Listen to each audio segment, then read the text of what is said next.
ना, तो बात की बात है हम में से मेजॉरिटी उसको सही तरीके से समझते भी नहीं हैं। और उसको बेहतर बनाने के लिए सबसे पहले ज़रूरी है कि हम इसको समझें कि इमोशनल हेल्थ होती क्या चीज़ है। इमोशनल हेल्थ जब हम कहते हैं तो 4-5-6 ऐसी टर्मिनोलॉजीज़ हैं जो हम यूज़ तो करते रहते हैं, लेकिन शायद उतनी क्लैरिटी नहीं है। इमोशंस क्या होते हैं, मूड क्या होता है, फीलिंग्स क्या होती हैं, टेम्परामेंट क्या होता है, पर्सनैलिटी क्या होती है, हमारे सेंटिमेंट्स क्या होते हैं, जज्बात क्या होते हैं, ये अल्फाज हम यूज़ करते हैं। तो इससे पहले लेट्स स्टार्ट विद कि मैं 6 टर्म्स हैं जो एक्सप्लेन करना ज़रूरी है। लेट मी स्टार्ट विद दो 6 टर्म्स कि उनको एक्सप्लेन करें, हम समझें कि वो होती क्या हैं, ताकि इसके बाद हम कोशिश करेंगे उनको इम्प्रूव कैसे किया जा सकता है, उनको हम मैनेज कैसे कर सकते हैं। So the first word that is we often use is emotions. Emotional wellbeing या इमोशनल हेल्थ का स्टार्ट ही वहाँ से होता है। इमोशनल वर्ड जो है वो आप यूँ समझ लें कि it is E's for energy and energy in motion, कि आपके जिस्म में एक ऐसा स्ट्रॉन्ग करंट काइंड ऑफ दौड़ता है जो इमोशंस के लिए होता है। कोई भी आपकी ज़िंदगी में एक सडन चीज़ आती है तो उसका जो इमीडिएट रिएक्शन होता है वो इमोशंस कहलाता है। फॉर एग्ज़ाम्पल इमोशंस पॉजिटिव भी हो सकती हैं और नेगेटिव भी हो सकती हैं। ने एक वेव की तरह आती है जो आपकी ज़िंदगी मतलब जिससे आप फील कर सकते हैं अपने पूरे बॉडी में कि जी वो एक हैप्पीनेस की या सैडनेस की फील आई है हमारे अंदर। एग्ज़ाम्पल जो है, आपको एक अच्छी ऑफ़र मिली, जॉब की ऑफ़र मिल गई, आपकी लॉटरी निकल आई, आपको कोई और खुशी की चीज़ निकल आई, आपके ज़हन थोड़ी देर के लिए आपके अंदर जो एक फीलिंग्स ऑफ जॉय हैप्पीनेस आती है, that is called an emotion. Emotion negative भी हो सकती है, आपको बुरी खबर मिली, एकदम झटका लगा, आपका पूरा जिस्म और ज़हन जो है वो उसके अंदर उसका इम्पैक्ट पड़ता है उसका। और जैसे मैंने पहले कहा, इमोशंस एक एनर्जी इमोशन है and it's kind of a wave, ये थोड़ी देर रहता है। फॉर एग्ज़ाम्पल वो होती है जो आप बॉडी में फील करते हैं जिस वक़्त के इमोशन वेव की वेव उतर जाती है।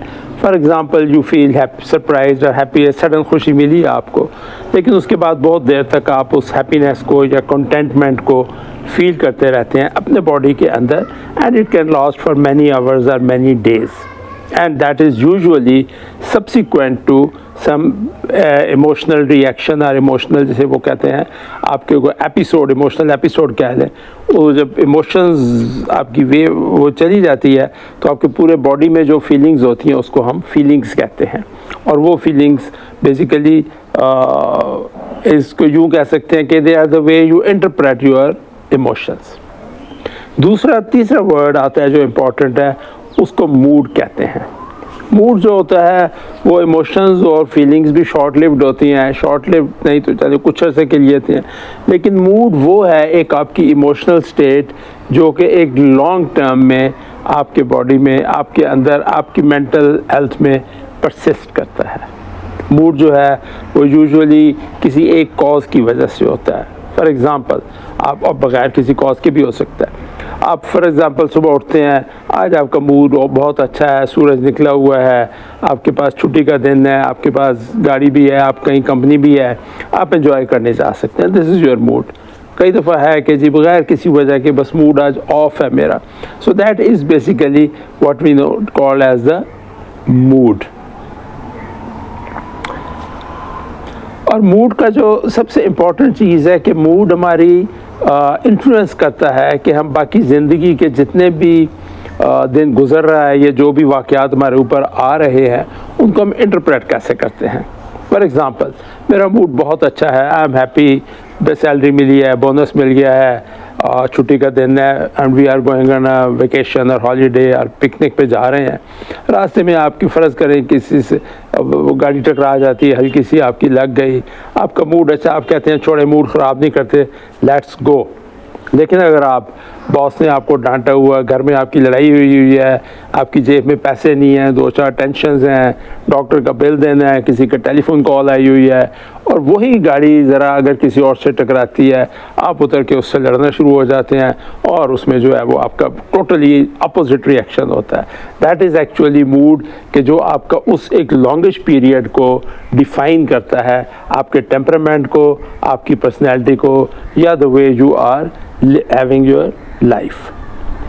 फोर्थ टर्मिनोलॉजी होती है जो अक्सर यूज़ होती है, वो है अफेक्ट, यानी कि उसका असर। अफेक्ट ये होता है कि जो आपकी इमोशंस या जो आपकी एक्सप्रेशन ऑफ इमोशंस हैं उसको जो आप जिस तरीके से एक्सप्रेस करते हैं to the outward world, to the outside world, that is called as affect. For example, आप घर से लड़कर आए हैं या बॉस ने डांट दिया, तो आपके चेहरे को देखते ही कुलीग कहेंगे जी तुम्हारी शक्ल पे 12 क्यों बजे हुए हैं। या आप अगर किसी बहुत अच्छा आपका मूड है, आपको हैप्पी न्यूज़ मिली है, आपकी शक्ल से नज़र आ रहा होगा हाँ जी आज क्या खुशखबरी मिली है, क्या तीर मार कर आए हो जिस वजह से शक्ल पे इतना खिलखिला रहे हो। That is what is known as affect. Similarly अगर आप एंग्री हैं, आपका टेम्परामेंट ख़राब है, आपका मुंह लटका होगा, and you will show it to the world कि this is my effect. Fifth जो है वो टर्मिनोलॉजी जिसको हम कहते हैं वो एक होती है टेम्परामेंट। टेम्परामेंट जो होता है वो एक आपका अंडरलाइंग इमोशनल स्टाइल कह सकते हैं आप उस चीज़ को, कि आपकी जो एक डिस्पोजिशन होती है टोटल पर्सनैलिटी ट्रेट्स की, कि जिसमें over a long period of time उसको आप कह सकते हैं कि ये टेम्परामेंट है। ये बंदा बड़ा सेंसिटिव है, इसे सोच समझ के बात करना है। इसका टेम्परामेंट जो खुला डुला है, इसको कुछ 2-4 लगा भी दें झुकते तो ये आगे से हंस के बर्दाश्त कर लेगा। इस बंदे का तो मूड ही ऑफ रहता है, इसको तो आप जो मर्जी लतीफ़े सुनाए, इसने हल्की सी स्माइल भी बड़ी मुश्किल से देता है।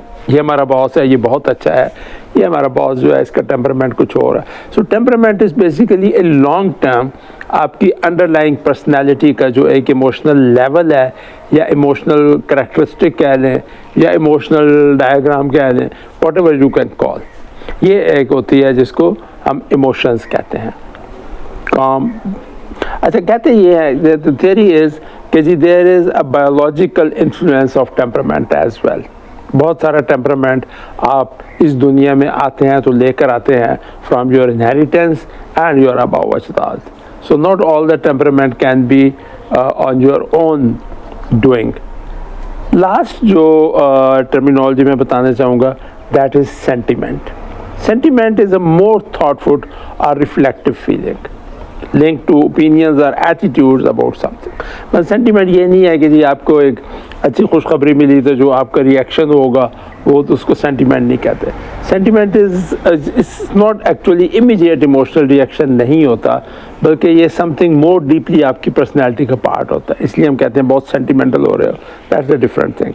द वर्ड सेंटिमेंटल जो है ये और चीज़ है।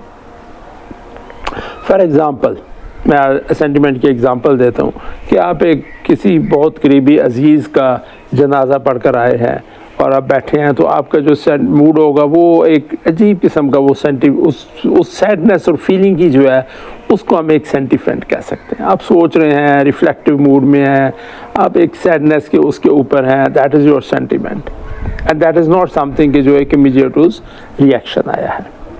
Similarly on the other hand, फ़र्ज़ करें कि जी आपकी एक पर्सनैलिटी का पार्ट है कि जी आपने कोई अपने मुल्क के बारे में, पाकिस्तान के बारे में बहुत अच्छी खबर सुन ली, आपको बहुत खुशी हुई, and you feeling happy for that, that is your sentiments. So आपका sentiment could be for patriotism, sentiment for loyalty, sentiment for your own family, kid, clan, कुछ भी हो सकता है। So that is actually what you can call as your sentiment part. So अगर हम summarise करने की कोशिश करें कि इमोशंस और इमोशनल वेल बीइंग या इमोशनल पर्सनैलिटी या उसको बेहतर करने के लिए, समझने के लिए, अगर आपको 6 टर्मिनोलॉजीज़ याद करने समझने की ज़रूरत है और पूरे प्रॉपरली अंडरस्टैंड करने की ज़रूरत है, and then we will in the next video we can talk about how to improve these for your better emotional well being. तो द फर्स्ट थिंग हमेशा होती है उसको समझा जाए कि वो है क्या चीज़। So the first word is emotions, and emotions are quick intense reactions to specific events. एक इवेंट हुआ, आपने क्विक इंटेंस रिएक्शन दिया, एकदम आप उछलना शुरू हो गए, बुरी खबर सुनी, धड़ाम से नीचे गिर गए, that is emotions. 2 is feelings. Feeling वो है कि जो पूरे बॉडी में, emotion is more in your mind, feeling is more in your body. और वो चूँकि जिस वक्त आपकी इमोशंस एक रेज करती हैं इधर हैप्पीनेस या सैडनेस वाली, तो दे रिलीज सर्टेन हार्मोन्स, और वो हार्मोन्स जो हैं वो केमिकल्स होते हैं जो आपके पूरे बॉडी में फैल जाते हैं विद इन सेकेंड्स, और वो आपके कार्डियोवैस्कुलर को, आपकी ब्रीदिंग को, आपकी लंग्स को, आपकी गैस्ट्रोइंटेस्टाइनल को इम्पैक्ट करते हैं। सो that is your feelings. So feeling सिर्फ ये नहीं है कि आपका सांस फूल गया या आपका दिल तेज से धड़कना शुरू हो गया, बल्कि फीलिंग्स आपकी पूरे बॉडी में एक काइंड ऑफ इम्परसेप्टेबल, जिसको आप डिस्क्राइब नहीं कर सकते, लेकिन आपकी हैप्पीनेस और सैडनेस आपका पूरा बॉडी फील करता है, सिर्फ माइंड फील नहीं कर रहा होता। The third terminology is mood. Mood is जो मैंने कहा कि जनरली एक लॉन्ग लास्टिंग इमोशनल स्टेट होती है। It is not related to any one event, it could be but mostly it is not. कई लोगों का मूड बहुत अच्छा रहता है, कई लोगों का मूड बहुत ख़राब होता है। The fourth term is affect. Affect is how we present our self to the world. दुनिया को कैसे पता चलता है कि ये किस मूड में फिर रहा है, इसकी क्या फीलिंग्स हैं, क्या इमोशंस हैं, दैट इज़ अफेक्ट। चेहरे पे जो हमारे नज़र आता है, हमारी चाल डाल में नज़र आता है, यार क्या मरी हुई चाल चल रहे हो, एंड खुशी से आप टिप टॉक कर रहे होते हैं। These things are very very apparent and very clear बच्चों के अंदर। बड़ों में शायद हम वो सीख लेते हैं बहुत कुछ उसको हाइड करना। अगर ये सारी टर्मिनोलॉजी आप बच्चों में देखें, यू वुड एंजॉय अंडरस्टैंडिंग कि इन टर्मिनोलॉजीज़ का फ़र्क क्या और कैसे वो बच्चे जो है उसको रिएक्शन शो करते हैं, अफेक्ट करते हैं। टेम्परामेंट जो होता है वो एक आपका लॉन्ग लास्टिंग स्टाइल होता है पर्सनैलिटी का, और ये बहुत हद तक बायोलॉजिकल या आपकी इनहेरिटेंस पे भी डिपेंड करता है। एंड द लास्ट इज़ के सेंटिमेंट। जब आप एक बहुत रिफ्लेक्टिव मूड में होते हो, डीप डिप्रेशन में कह लें या डीप हैप्पीनेस में, and then you are thinking and interpreting all those things, that is known as sentiment. In conclusion मकसद ये है ये सारी टर्मिनोलॉजीज 6 टर्मिनोलॉजीज पे डिस्कस करने का। So unless we understand these words, the next video that I am going to record is on how to improve our emotional wellbeing. आपकी emotional wellbeing के यही 6 कह लें पुर्जे हैं या ये कंपोनेंट्स हैं। हम एक एक कंपोनेंट को समझ के when we talk about how to improve that, it will make it much more interesting and logical. Thank you.